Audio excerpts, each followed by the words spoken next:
How predictable are you? Let's find out in this video. In front of you are the numbers 1 through 16. To get started, I want you to pick a number. You can pick any of these 16 numbers, but you should remember which number you've picked. It might help if you circle it, as you'll need to remember this number for the rest of the video. Now I want you to pick a second number.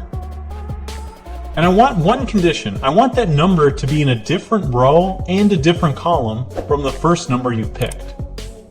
So if you pick the number 10 as your first number, the next number you pick should not be in the same row and it should not be in the same column. So you can pick from any of the remaining numbers that are not in the same row and the same column as the first number you picked. I also want you to remember this number. So remember the first number you picked and the second number you picked. You're going to repeat this process. Pick a third number that's in a different row and a different column from the first two numbers you picked. So you don't want this number to be in the same row or the same column as either of the first two numbers you picked.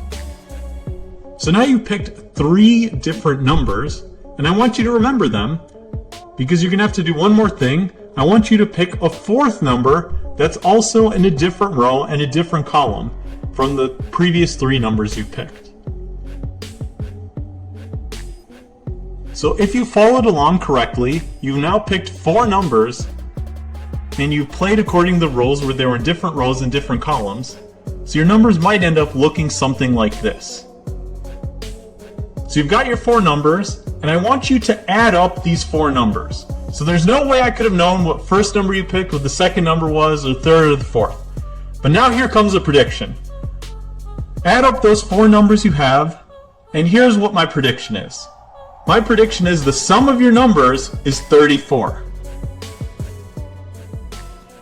Am I correct?